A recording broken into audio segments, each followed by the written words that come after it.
Yes. So he went to El Paso, came home, and they got him all into the service, you know, and then they sent him back on furlough.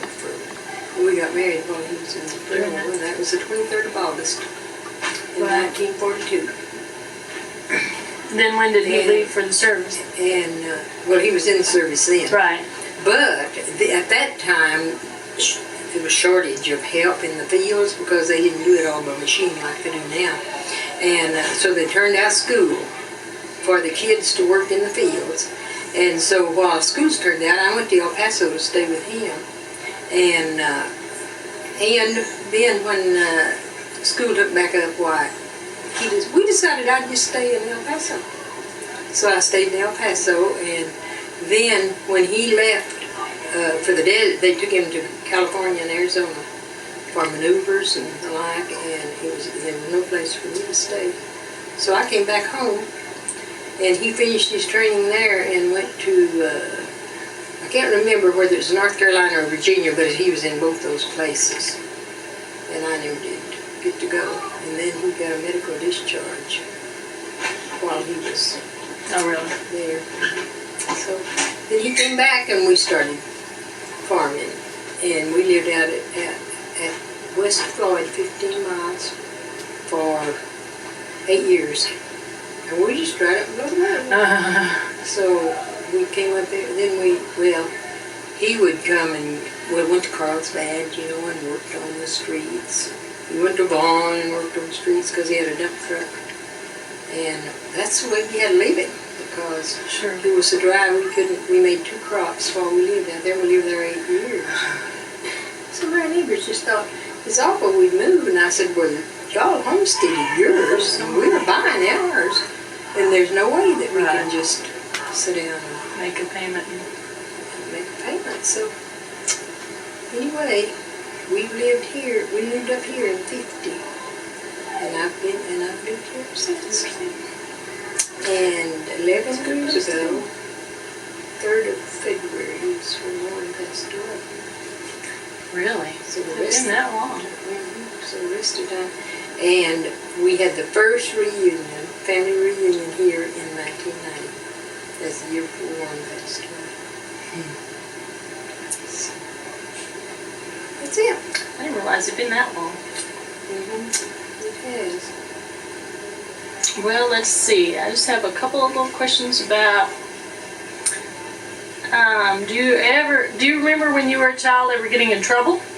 Oh, good night. Either at home or in school, or. I never got in trouble at school because I thought when I left home, my teacher was the boss.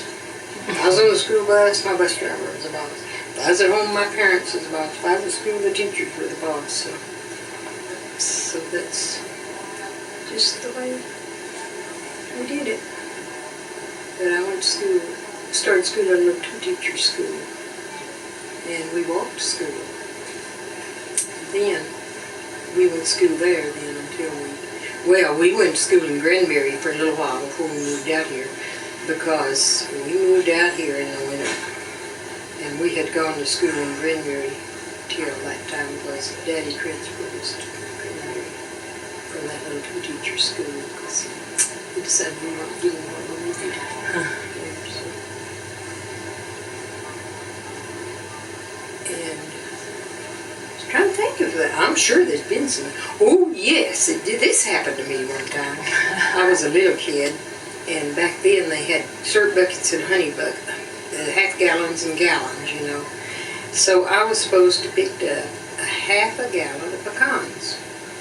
So we were picking up these pecans, and I played around and got time to go to the house, and I hadn't picked my pecans up, and they would let me go past. And to show how simple it was, see, I just picked them up real quick, but they had 3 gates to go through. Just about the time I'd catch up with them, why, they'd pull through the gate and shut it and go on. And then I'd run until and they'd go to another gate, and just about the time I'd get there, they'd shut the gate and go on. And I had to walk all over the house, which was maybe a quarter of a mile. It seemed like a long ways in. But then I was a little kid, so. Anyway. Do you Can you share a special memory about your grandparents or even an older person that you loved that was part of your life? Well, my grandparents were always special, and I loved them, but we'd get to go and, I think, spend a week with them. Because we didn't live very far apart, but still, you know, it was quite a ways when you went in a wagon or walked or whatever, you know. But I'd go to stay a week with Grandma, and I wasn't used to taking a nap. But she was used to taking a nap every afternoon, just after lunch. And one time I was at her house, and of course I couldn't go to sleep because I wasn't used to going to sleep in the daytime. So anyway, though, I think I got to feeling bad or something. She thought it was because I didn't take a nap, and that didn't have anything to do with it. But anyway, just a nap. it was sort of funny because she didn't know that. She didn't know that. But what you just had to take a nap every afternoon. But my grandmother was a Some hard people did. worker. So, Is there a specific scent or a sound, something that immediately takes you back to your childhood or reminds you to of... my great-grandmother, I have out here by this rock house, I have some little yellow flowers. And one day, I got them up at the neighbors there at John and Brenda's in Corona. And I thought, oh, Grandma Blevins used to have those little roses, so I dug me up some and set them out there at this rock house. And one day I walked past there and I thought, Grandma Blevins. And it was those little yellow roses. She had yellow roses on the fence right outside her back door. And that's the first thing I thought about when I smelled those roses, that I started growing about, well, sometimes if John and Brenda had been living in Corona. But I keep them cut back. But I still have some blooms there. But they spread just like weeds. That's I like them anyway. Do you remember your first Bible of your own? When you got it? How you got it? I don't know, because I just always had to read the family Bible. And I don't even know when I got my first Bible. Because I've always had. Since I've been married, I've always had a Bible, but now I don't know. As long as we was at home. Poor. Yeah. We grew up poor. Yeah. That's what Ellen said. We they grew had up a family Bible and then later. We grew up in the Depression. See, now this is one thing I do remember, that back at that time, see, there was nothing for the cows to eat or anything, and the government would pay you a little bit for them, and then they just kill them, and then they just pile trees on top of them and burn and burn and burn. Wow. To get rid of them, see, because really there was nothing for them to eat, and we couldn't afford to feed them, so that was a memory I can really remember, because I thought, oh, Daddy and them worked all day long trying to get rid of those cattle they couldn't feed and couldn't sell.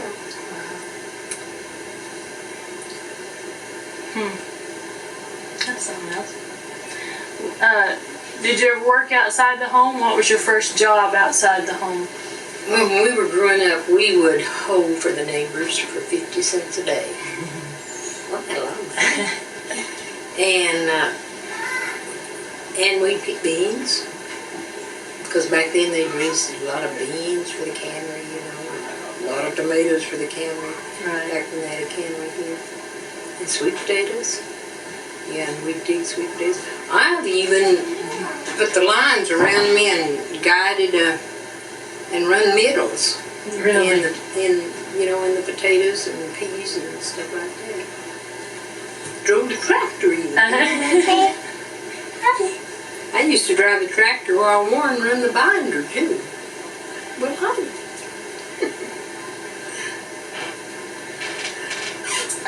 maybe something you'd like to know that I can't even think of. A lot of that, some of this other that I think you've already mentioned. Do you remember what your first car was? What kind of car it was? Warren had a car. When we were dating, he was driving his mother's Chevrolet. I forgot what year it was, 35 or something. And then she gave it to him. I guess when he graduated from high school, she gave it to him. And then he traded it off and got a Ford. And of course, we drove Fords for years because we thought that's the only car they had was a Ford. But I never had a car at home. Now, lots of girls had cars to go to school in, but we didn't. Not at the time we grew up. We didn't. Kids didn't. Very few kids come to school in a car. Sure. Can you recall a person, an event, or a tragedy that's affected your life?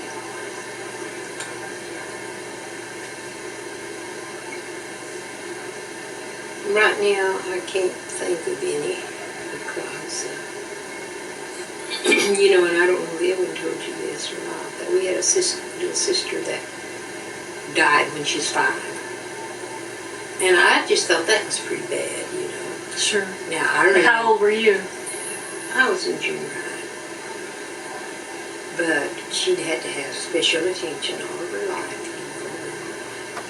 And now I realize it was a blessing, but I just thought it was the biggest loss, see, because we'd all been so close to her. Sure. And she was such a sweet little girl, you know. I know we, while I was in 7th grade, that we had an old kerosene stove, and sometimes it gets smoky and you couldn't get it to heat anything. And Daddy had a little camp stove. And I don't know what made it do this, but it exploded, sort of. Well, Rosalie and I were everywhere we didn't have clothes on. We got burned, our face was burned, our hands was burned. And this little sister, she just thought it was grand that she'd get to wait on us. And I thought, well. Probably because you waited on her all the time. And her name was Bobby. And so, what year did she die, do you remember? Well, would that have been 38, about 38 maybe? I'm not real sure. I may have records somewhere that I could go back and find it. But now, she was older than Ray, between Ray and... She was just younger than Joyce. Younger than, between Joyce and Ray? Yes. Would that be right? I guess maybe that would be right. I can't remember for sure. That's just something I haven't thought of in a long time. Yeah. See? No, back at the time I wouldn't. I know Mom's got it written in a Bible somewhere. So. Oh, well, you can probably find back then. So. Is there anything left in your life that you'd still like to do? Skydive or something? No. No skydiving. No, I'll tell you for a fact, Miss Raines, I worked for the sweetest lady when I was, when my kids all got in school, because I wouldn't work while my kids were home. Right. Because I always had to be at home when my kids were. But I worked for the sweetest lady, and she and I would visit, you know, a lot. And I'd say, you know, if I had my life live over, I don't know of anything I'd change about it. Because, you know, if it had changed, it might have been a whole lot worse. And you know, growing up, you'd think, oh, you're so poor and all of that. Then you find everybody else is poor too, so it didn't make that much difference. Yeah, so some people lack in possessions, but you guys had a lot of love, so that makes up for it. And I had the and a lot of people didn't have that. And I had the sweetest mother-in-law of anybody. I mean, my mother-in-law couldn't be me. That's a blessing. I just wouldn't take for the experience I had.